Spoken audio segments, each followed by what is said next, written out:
She thought she had lost everything when she was thrown off the bus with her kids on a dark highway, but that's where the miracle began that changed her life forever.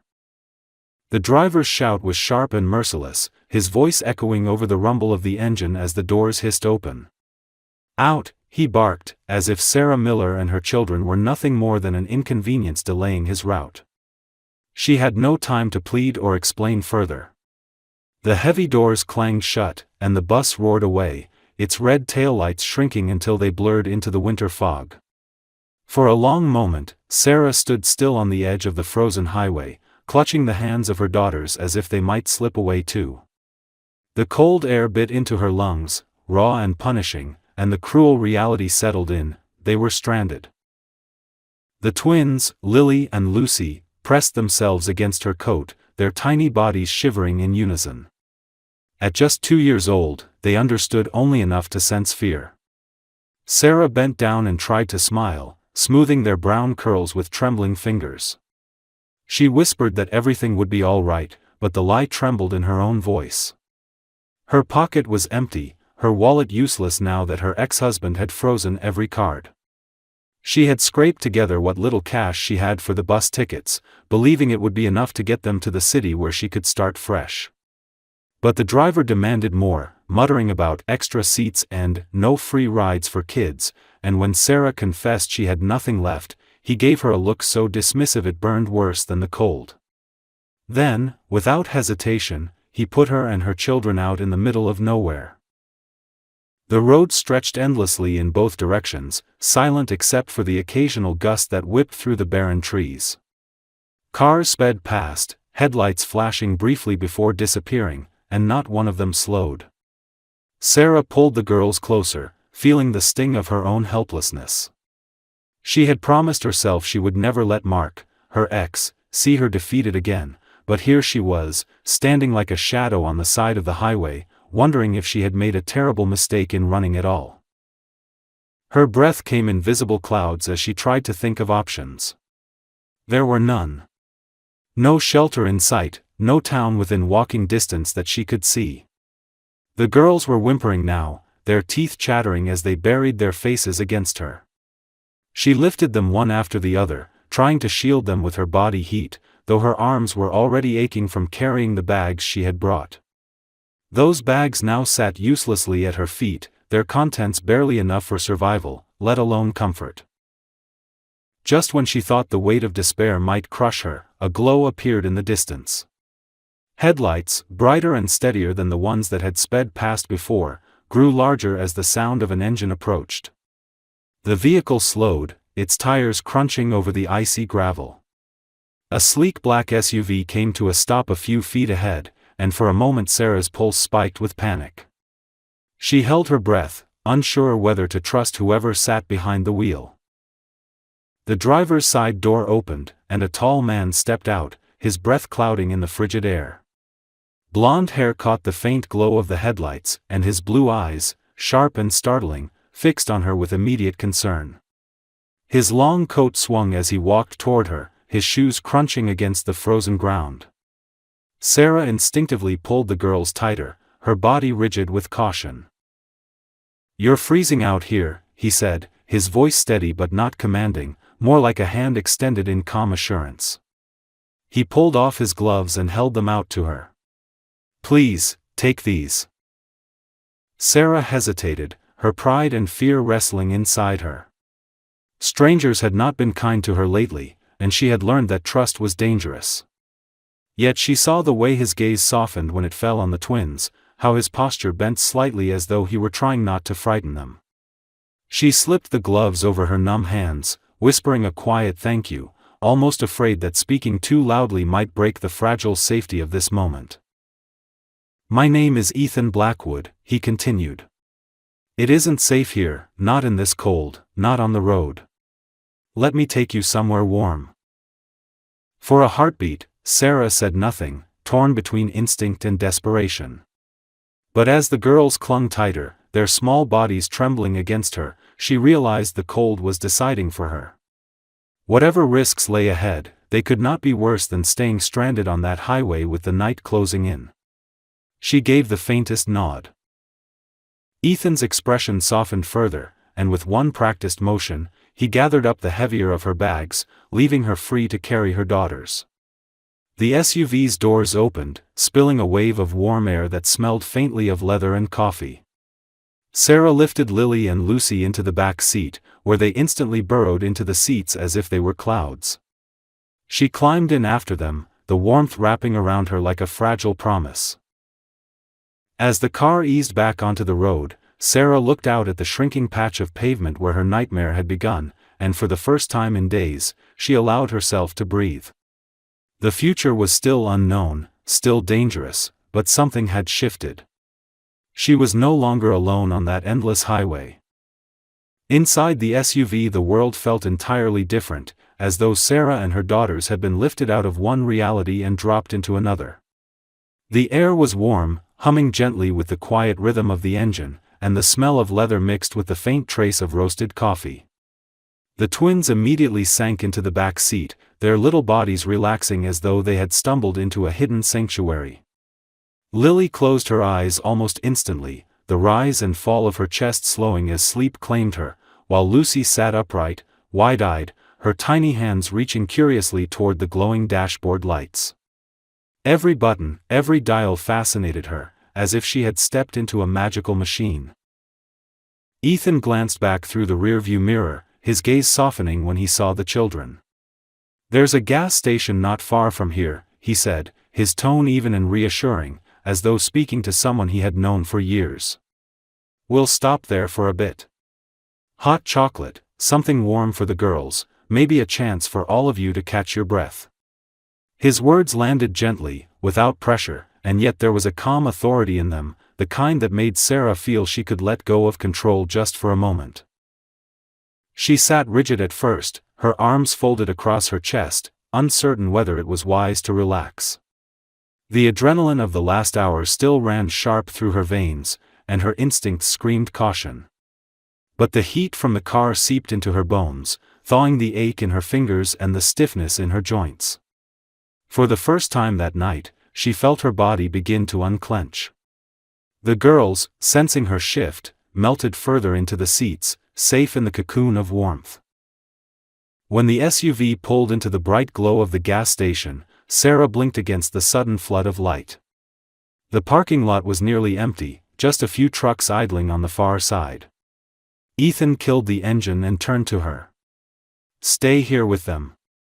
I'll be quick." Before she could protest, he was already out of the car, his stride purposeful as he disappeared into the store. Through the glass she watched him move from aisle to aisle, tall and precise, gathering things with a focus that surprised her. He did not look like a man running an errand, he looked like someone executing a plan. Within minutes he emerged with 2 large paper bags. When he slid back into the driver's seat, the car filled with the comforting smell of cocoa and fresh bread. He handed Sarah 2 steaming cups of hot chocolate with lids too big for the girl's small hands, then pulled out thick fleece blankets, tiny pairs of socks decorated with cartoon animals, and even a pair of soft plush bunnies, one pink and one gray. The twins woke at the smell of chocolate, their eyes wide with sudden delight. Lucy squealed and reached for the pink bunny while Lily clutched the gray one with both arms, as though it were already hers forever. They sipped carefully at the cocoa, noses pink, eyes shining with wonder. For the first time since leaving home, they giggled. The sound was fragile but real, and it wrapped itself around Sarah's heart like a lifeline. She sat there in silence for a moment, overwhelmed by the strange contrast between despair and comfort, between the cruelty of being abandoned on the road and the unexpected kindness of this man beside her. Finally, she found her voice, though it came out quieter than she intended. "Why did you stop?" Ethan's eyes remained on the road as he pulled the SUV back onto the highway. "Because once, when I needed someone to stop, no one did," he said simply. His answer was not rehearsed or polished, but heavy with truth, a fragment of a story left untold. He didn't elaborate, and Sarah did not push. She wrapped the blanket tighter around herself and her daughters, letting the warmth and the cocoa and the safety of the moment sink into her. For the first time in weeks she allowed herself to believe that perhaps this night might not end in disaster, that perhaps the road ahead held more than fear. As the lights of the gas station disappeared behind them, she leaned her head against the cold window, feeling the glass vibrate softly beneath her temple, and allowed exhaustion to pull her slowly toward sleep. The last sound she registered before drifting off was the steady hum of the engine and the quiet breath of the man who had chosen to stop. The clinic smelled faintly of antiseptic and worn linoleum, a mixture that carried both comfort and unease. Sarah sat on the edge of a narrow cot while the twins clung to her sides, their small bodies trembling more from exhaustion than cold now. A nurse bustled around them with gentle efficiency, checking the girls' temperatures, listening to their heartbeats, and murmuring reassurances in a calm, practiced tone. The girls were declared stable, only mild hypothermia, nothing that warm blankets and rest could not cure. Sarah exhaled a breath she had not realized she had been holding, relief making her shoulders sag as though a weight had been momentarily lifted. But her own reprieve was short-lived, because the nurse's eyes lingered on her wrists. The faint yellowing bruises, some fading, others fresh and deep, told their own story, and no amount of tugging at her sleeves could erase what they revealed. Sarah felt the nurse's gaze like a spotlight on a secret she was trying to bury. The woman said nothing, only offered a sympathetic look before slipping out of the room. Minutes later, a tall man in uniform appeared. His badge caught the harsh fluorescent light as he stepped in with quiet authority, introducing himself as Officer Reed. His tone was not harsh or accusing but steady, the kind of voice that coaxed truths out from where they hid. He pulled up a chair, sitting level with her rather than looming over her, and began gently asking questions. Where had she been traveling from? Why was she on the highway with 2 toddlers in the freezing dark? What had led her to this place, this moment? Sarah hesitated, every instinct telling her to stay silent, to protect the fragile privacy she had built around her pain. But there was something in the officer's calm patience that eroded her defenses, and the words began to spill out, halting at first, then faster, as though once the dam cracked there was no stopping the flood. She told him about Mark Dalton, her ex-husband, who had seemed charming and perfect to the outside world but who turned their home into a cage. She told him how he controlled everything, the money, the accounts, the house, and how every attempt to assert her independence was met with icy fury. After the divorce, he had used every legal loophole he could find to trap her, freezing the funds they once shared, threatening court battles he knew she could not afford, and always reminding her that she was powerless. She described the fear that lived in her chest, the way she had spent nights staring at the ceiling, wondering when the next blow would fall, whether in words or fists. Finally, she explained the desperate decision that had brought her here: 2 tickets on a bus, purchased with the last of the cash she had hidden away, a suitcase stuffed with the bare minimum, and a plan that was less a plan than a prayer. She wanted only to get her daughters to the city, to disappear into its anonymity, to find work and scrape together a new life before Mark could track them down.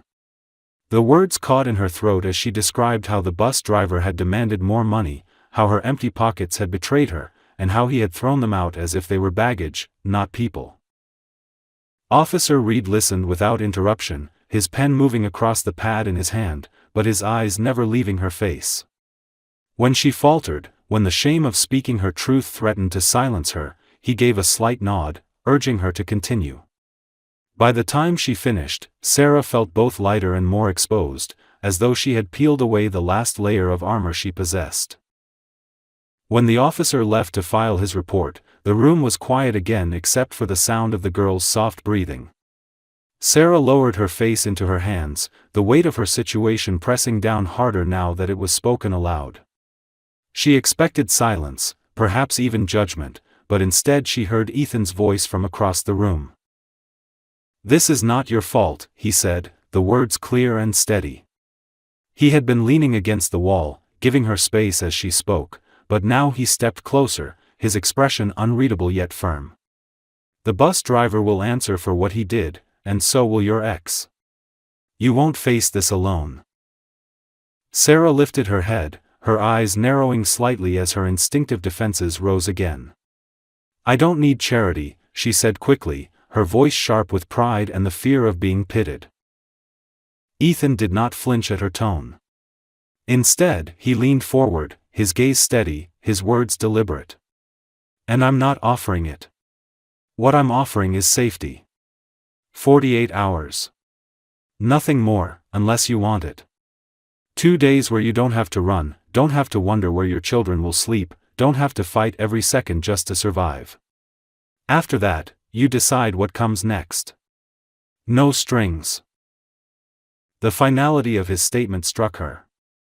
It was not a plea, not an attempt to pull her into debt or gratitude, but a simple promise delivered with quiet conviction. Sarah's throat tightened. For so long every offer she had heard came with a catch, a hook hidden beneath the kindness, but in his voice she could not detect one. She looked at her daughters curled up on the cot, their tiny hands wrapped around the stuffed bunnies he had bought them, and felt her resolve weaken against the tide of exhaustion and hope. In that moment she realized that survival alone was no longer enough. Perhaps, for the first time in years, there was a chance at something beyond just enduring. And though she could not say it out loud yet, she knew she would take the 48 hours. The city rose around them like a constellation of steel and glass, its lights sharp against the winter night. Sarah sat in silence as the SUV glided between high-rise towers, the twins pressed against the windows with wide eyes, marveling at the skyline as if it were a fairy tale painted across the horizon. Every block they passed seemed to pulse with life, restaurants spilling warm light onto sidewalks, people hurrying with shopping bags, and glowing signs flickering in the cold air. For Sarah, who had been consumed by survival for so long, the city looked both intimidating and full of impossible promise. Ethan drove without unnecessary words, giving her space to watch the streets, as though he knew she needed the silence. When he finally pulled into a quieter neighborhood, the noise of the city fell away. They stopped before a modest building with a warm, golden glow spilling from its lobby. Sarah looked at it in confusion, unsure what this stop meant, until Ethan stepped out and opened her door, lifting the heavier of her bags before she could argue. Inside, the building smelled of polished wood and faint lavender, not the sterile scent of hotels she remembered from rushed trips with her ex. The lobby was small, almost homely, with potted plants arranged neatly by the walls and a worn leather couch near the front desk. Behind it, an older man greeted Ethan with a nod, not with the rehearsed politeness of an employee meeting a wealthy client, but with the familiarity of someone who had seen him before. It was clear that Ethan was not simply a guest here, he was someone who belonged. They took the elevator up to a quiet floor, and Ethan unlocked a door to a furnished apartment. The moment Sarah stepped inside, her breath caught. The apartment was simple but warm, soft beige walls, clean linens folded on the couch, a small kitchen stocked with basics, and, most importantly, a second bedroom where two small beds sat side by side, each with fresh sheets and tiny lamps shaped like stars. It was not luxury, but it was safe, and for Sarah, that felt richer than any mansion. The twins ran instantly to the bedroom, climbing onto the beds and squealing at the way the little lamps glowed when they pressed the buttons. Their laughter filled the space, so bright it almost hurt Sarah's chest to hear it. She stood frozen, overcome by a mix of gratitude and suspicion, wondering why this man she barely knew would go to such lengths for her. Ethan set her bags down and placed a small white card on the counter. Sarah picked it up almost absent-mindedly, then stopped when she read the words printed in crisp black letters, Ethan Blackwood, CEO, Northbridge Logistics. Her eyes darted to him, her mind struggling to reconcile the man who had bought stuffed animals at a gas station with the polished title staring back at her. "You're a director?" she asked, the words slipping out before she could think. He gave a small, amused smile, as if the question barely scratched the truth. "Chief executive, technically. But right now, I'm someone making sure your girls have warm pajamas." The simplicity of the response disarmed her. He did not deliver it with arrogance or pride, it was said as casually as if he were describing the weather. Still, the reality of his position made her wary. People like Mark had taught her that power and wealth often meant control, and she was not about to exchange one prison for another. Before she could retreat into her doubts, there was a knock on the door. Ethan opened it to reveal a tall woman in a gray suit, her presence sharp and professional. Her dark hair was pulled neatly into a bun, and a leather briefcase hung at her side. She introduced herself as Olivia Hunt, an attorney, her voice calm and measured. Sarah stiffened instinctively, bracing for questions she could not answer, but Olivia's expression held none of the judgment Sarah feared. Olivia sat at the small kitchen table, laying out papers with practiced ease. She explained that they would file for a temporary restraining order against Mark, detailing the abuse and the financial control he had exercised.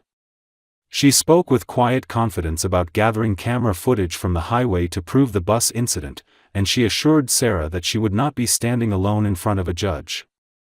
Every word was delivered with the certainty of someone who knew the system and knew how to fight within it. As Sarah listened, something shifted deep inside her. She was so used to being cornered, to anticipating the next blow, the next threat, that the idea of someone stepping forward on her behalf felt foreign, almost unreal. The twins padded back into the room, still clutching their new bunnies, their faces flushed with excitement, and Sarah caught sight of their reflections in the window, two little girls, safe for the night, unaware of the storm their mother carried. Her chest tightened with emotion she could not quite name. Part of her wanted to collapse into relief, to let this unexpected alliance carry her forward. Another part wanted to keep her guard up, to remind herself that trust had always been her undoing. Yet as Olivia packed away her papers and Ethan quietly brewed tea in the small kitchen, she realized that for the first time in years she was not calculating her escape route. She was not rehearsing apologies or excuses. She was simply breathing. When Olivia left with a promise to return in the morning, Sarah lingered by the window, watching the glow of the city below.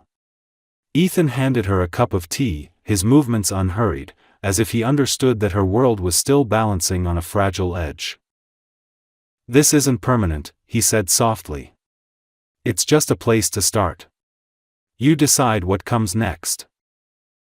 Sarah held the cup, feeling the warmth seep into her hands, and for a moment she allowed herself to believe that maybe, just maybe, there was a way forward where she did not have to walk alone. The night was heavy with silence, the kind that creeps into every corner of a strange place and keeps you half awake no matter how safe you try to feel. Sarah lay in the bed provided for her, the soft mattress almost too comfortable after weeks of restless nights. At first she thought she might sleep straight through, but her dreams betrayed her.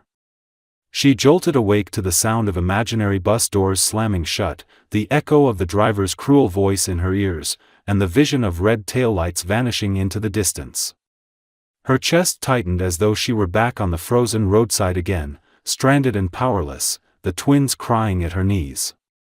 She sat up, her breathing unsteady, and pressed her palms against her face until the trembling slowed. From the other side of the apartment came a muffled voice, calm and deliberate. She held her breath to listen. Ethan was on the phone, his tone quiet so as not to disturb anyone, but the words carried into the stillness. He was speaking with someone named Grace, clearly his assistant, and the fragments of the conversation reached her in measured pieces. He was talking about company buses, about safety regulations, about children. His voice carried none of the detachment she expected from a businessman, no cold calculation about profit and loss. Instead there was urgency, a conviction that sounded almost personal. "New training for the drivers," he was saying, his words steady. "Priority seating for mothers, mandatory child restraints, and I want this implemented immediately, not next quarter. We don't wait for policies after someone suffers. We do it now." There was a pause as he listened, then his voice softened slightly. "I don't care what the cost is. No family should face what I saw tonight."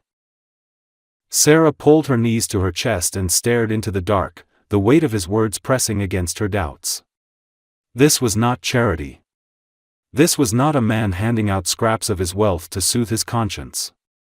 He was reshaping something larger, and he was doing it because of what had happened to her and her children on the side of that road. It unsettled her almost as much as it comforted her, because it suggested that her nightmare had already changed the course of something far beyond herself. By morning the apartment smelled faintly of cinnamon and oats. When she stepped into the small kitchen, still in the oversized sweater someone had left for her, she found Ethan at the stove with his sleeves rolled up, stirring oatmeal in a pot. The image was so unexpected that for a moment she simply stared. The CEO, whose name was printed on pristine cards, the man whose suit had probably cost more than her monthly rent back in the life she had fled, now stood barefoot in a borrowed kitchen, cooking breakfast like an ordinary father. The twins sat at the table, their cheeks rosy, demanding more raisins with impatient little voices. Ethan responded with a patience that surprised her, scooping a spoonful of dried fruit into their bowls as though it were the most natural thing in the world. When he noticed Sarah watching, he gave a small smile but said nothing, allowing her to take in the scene without forcing her into it. She sat down slowly, feeling awkward and oddly at ease at the same time, the contrast pulling at her in unfamiliar ways. For a while they ate in silence, the only sounds the clinking of spoons and the twins' delighted chatter.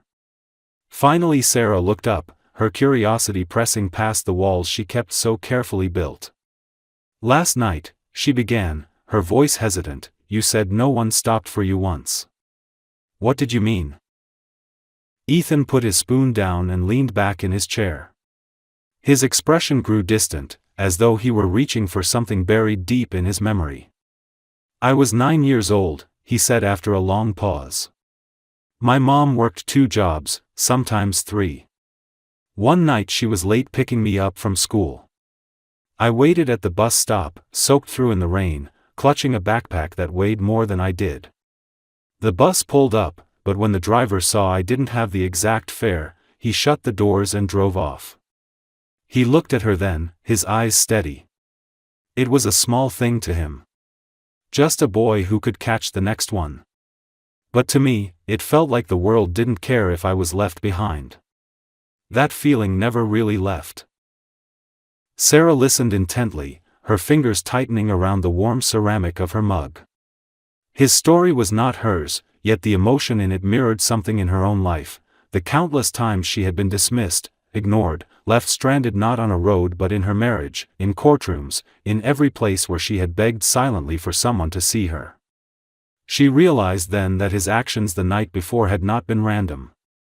They were born from an old wound, from a promise he had made to himself long before their paths crossed. "You're not doing this for me," she said slowly, the realization settling like a stone in her chest. "You're doing it because you know what it feels like." Ethan gave a small nod. "Helping you is part of fixing something that's been broken for a long time. Not just in me. In the world." The words hung between them, heavy with honesty. Sarah felt her throat tighten. For so long, pity had been the currency others tried to offer her, shallow sympathy that turned to judgment the moment she resisted. But this was different. Ethan's gaze carried no pity, only recognition, as if he understood her in a way she had never allowed anyone to. For the first time in years she felt the faintest thread of trust, fragile as glass but real. She still did not know what this man wanted from her, if anything at all, but she began to believe that maybe his presence in her life was not an accident, not some cruel twist of fate, but the beginning of something that could change everything, not just for her, but for the 2 small girls who now giggled at the table, blissfully unaware of the shadows their mother had been running from. The courthouse was a cold, imposing structure, all marble floors and echoing hallways that seemed designed to intimidate. Sarah held the hands of her daughters as they walked in, though the twins were too young to understand the gravity of the place. They skipped clumsily beside her, their small shoes tapping against the polished tiles, the sound far too innocent for the building's severe atmosphere. Ethan walked beside her but slightly behind, not hovering, not crowding, just close enough to remind her she was not walking into this battle alone. Olivia Hunt, sharp and focused, carried a briefcase in one hand and moved with the confidence of someone who knew exactly where to place her feet in rooms like this. Inside the courtroom, the air was heavy with formality. The judge sat at the bench, her expression stern and unreadable, a woman who had likely heard every excuse, every lie, and every plea imaginable. Mark Dalton arrived late, his entrance as deliberate as everything else about him. He wore a long, expensive coat and a smirk that flickered between arrogance and charm, the kind of expression that once convinced neighbors he was a devoted husband and father. He walked as though the floor itself belonged to him, and when he looked at Sarah, it was with the same cold confidence she remembered all too well, a silent reminder of every time he had told her she could never escape him. The proceedings began, and Sarah felt her stomach twist as Mark's attorney launched into a performance, painting her as unstable, irresponsible, incapable of providing for 2 small children. Mark sat with his hands folded, his voice syrupy when he was called to speak, describing her as emotional and prone to exaggeration. He smiled at the judge as though they were allies sharing an inside joke, as though he expected her to lean in his favor simply because men like him usually got their way. For a moment Sarah's chest constricted, her breath shallow, the weight of his narrative pressing down on her like it always had. But then Olivia stood. Her movements were precise, deliberate, as though she had been preparing for this case her entire career. She began with the bus incident, placing a stack of documents and a flash drive on the judge's desk. Surveillance footage from the highway showed the bus stopping, the doors opening, and Sarah stepping off with her children in the freezing night while the driver waved her away. Officer Reed's written statement confirmed her account, detailing the report he had taken at the clinic. Olivia's voice was calm but unyielding as she spoke of a mother left stranded not because of her own failings but because of cruelty and negligence. Then she shifted to Mark's financial control, laying out bank records that displayed transfers, withdrawals, and the calculated freezing of shared accounts. She highlighted each instance with crisp precision, showing not only the pattern but the intent behind it. This is not the behavior of a father concerned with his children's well-being, she told the court, her words sharp as glass. This is a pattern of manipulation designed to strip a woman of her independence and force her into reliance on him. That is not protection. That is control. Sarah watched Mark's expression falter for the first time, the mask slipping as his jaw tightened. He tried to interject, but the judge silenced him with a raised hand. Ethan remained quiet beside her, his presence steady, a silent anchor keeping her grounded as her ex-husband's carefully built facade began to crack. When the judge finally spoke, her voice was firm and unwavering. She acknowledged the evidence presented, the testimony of Officer Reed, and the clear record of financial abuse. She ruled that the children would remain in Sarah's custody and granted a 6-month restraining order against Mark. The word struck Sarah like a sudden gust of wind, leaving her both dizzy and breathless. For so long she had prepared herself for disappointment, for another loss, that the sound of victory felt almost unreal. As the courtroom emptied, Sarah walked slowly, her knees weak, her daughters tugging at her hands, oblivious to the shift that had just occurred in their lives. Olivia leaned close and murmured, "You're free, for now. He'll try again, but today you won." The words carried both reassurance and warning, but Sarah clung to the first part. Mark passed by them in the hallway, his smile gone, replaced with venom in his eyes. He leaned close enough that only Sarah could hear. "The money will run out," he hissed. "And when it does, you'll crawl back."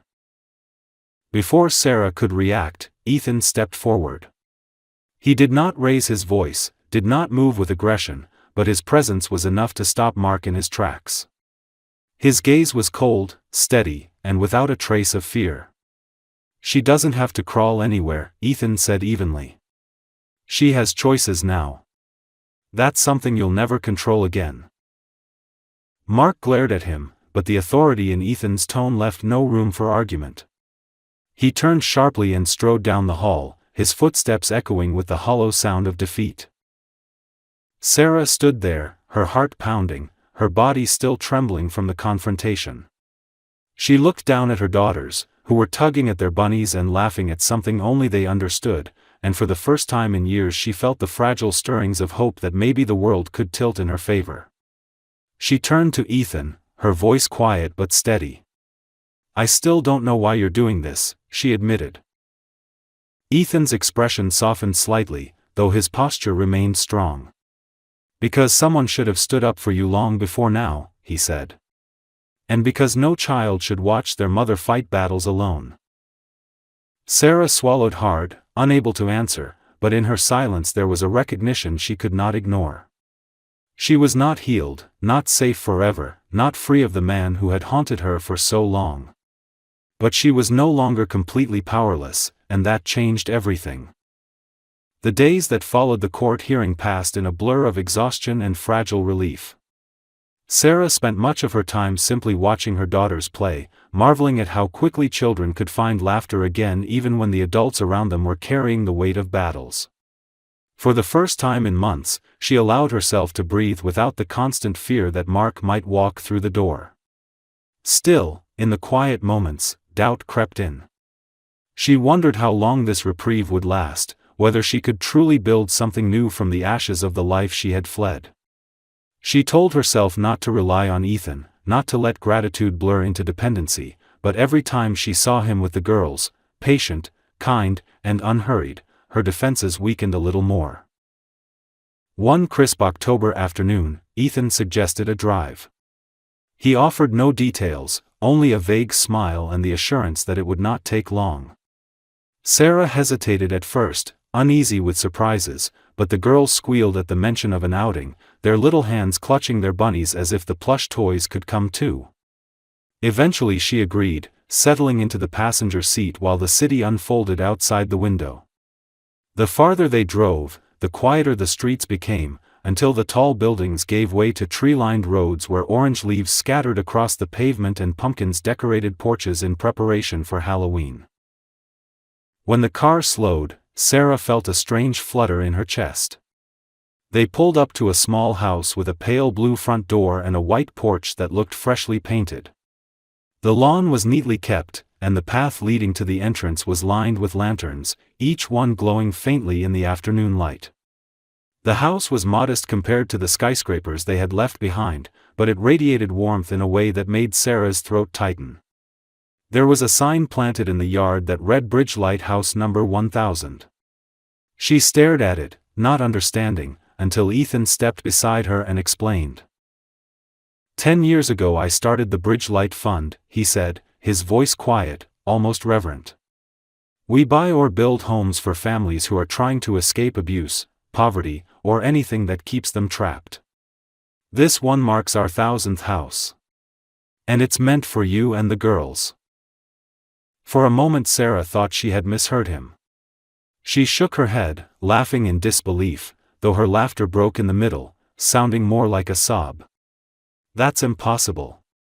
We were stranded on a highway just days ago, with nothing but a couple of bags. This can't be real. Ethan's gaze was steady, his expression gentle but unwavering. It's real. Sometimes the world is cruel, but sometimes it can surprise us. This is one of those times.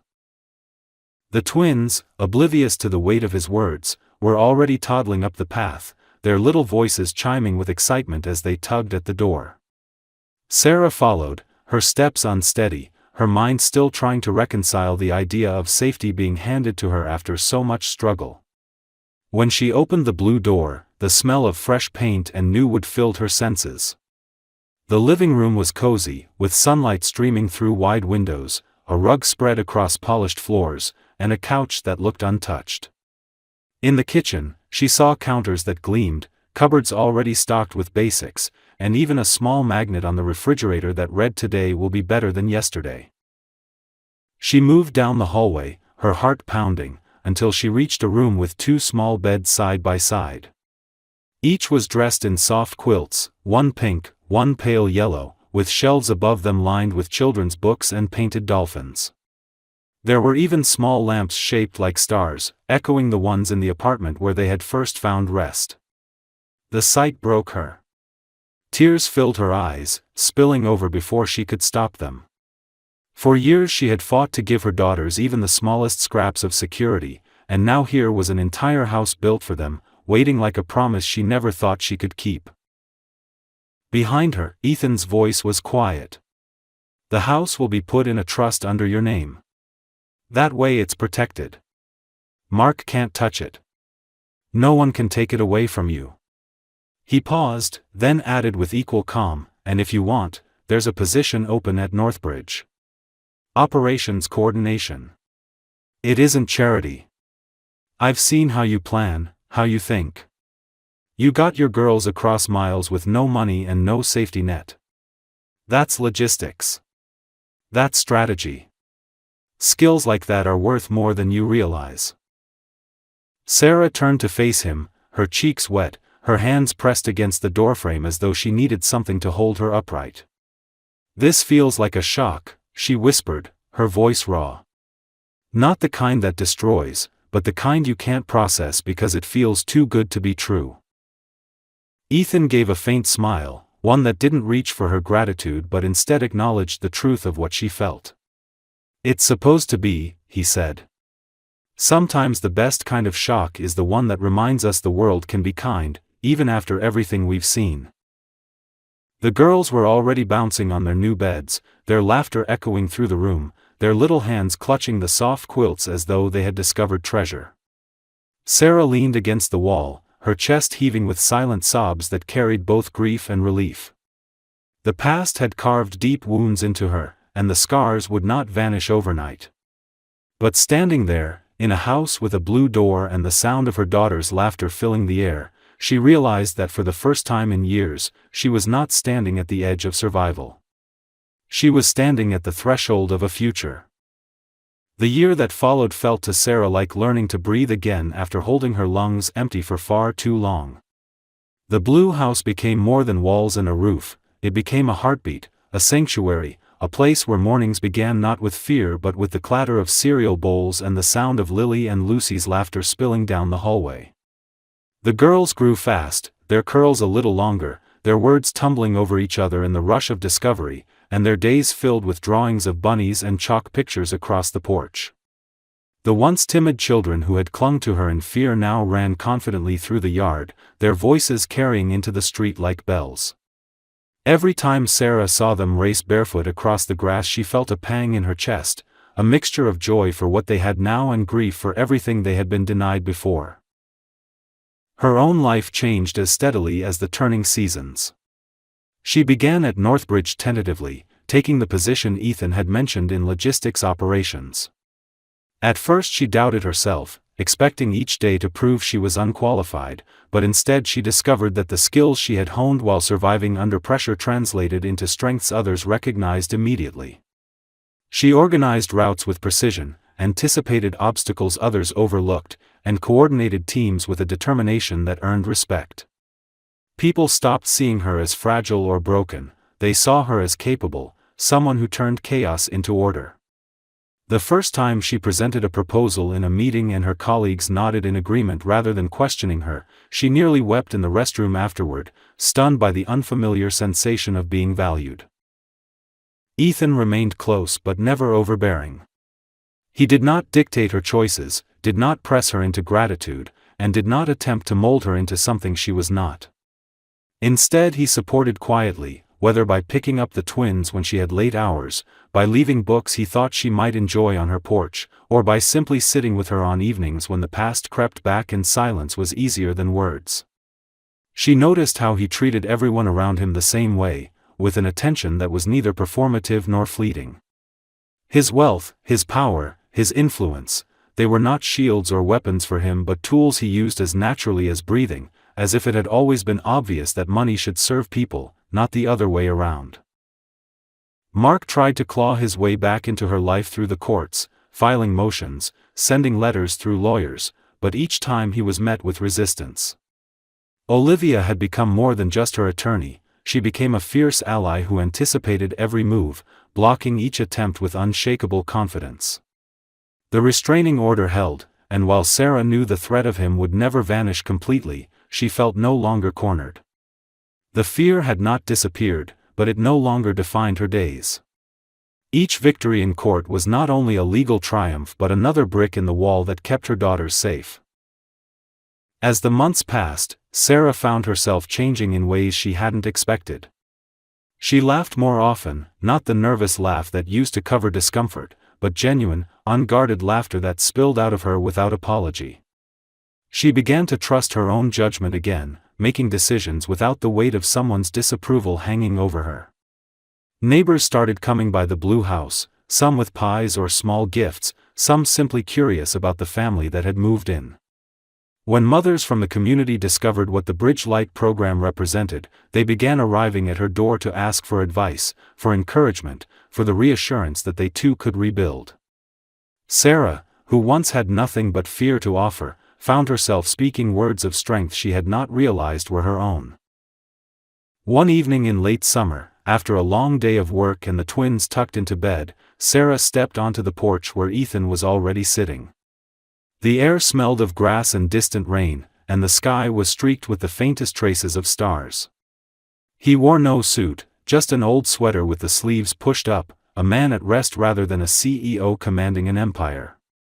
For a while they sat in silence, listening to the quiet, until Sarah spoke the words that had been lingering in her chest for weeks. "Sometimes I think this is all just a dream," she admitted softly. "Like I'll wake up and find myself back on that road." "If it's a dream," Ethan replied, his gaze still on the horizon, "then it's the kind where you wake up safe. And if it's real, then it's proof that sometimes life gives us another chance when we least expect it." His voice carried no pressure, only calm certainty, and she felt the truth in it. After a long pause he reached into his pocket and placed a small velvet box on the table between them. He did not open it with fanfare, did not kneel or dramatize the moment. He simply let it rest there, his hand withdrawing slowly. "This isn't an answer for you," he said quietly. "It's a question. Do you want this, us, not because you feel you owe me, not because it seems like the right step, but because you truly want it? I'll never ask for a yes built on fear or obligation." Sarah stared at the box, her heart pounding, her mind racing through memories of every man who had demanded something from her, every moment she had been forced into choices that were not her own. This was different. Ethan was not demanding. He was offering. The difference felt so profound she almost wept. Slowly she looked up at him, and for the first time in years her voice carried no hesitation. "I don't choose the miracle," she said, her words steady. "I choose the man who stopped on the highway. And yes, I want this." From inside the house came the sudden sound of giggles as the twins stirred, half awake, squealing, "Yay," without knowing why. Sarah laughed through her tears, the sound breaking the tension as the stars brightened above them.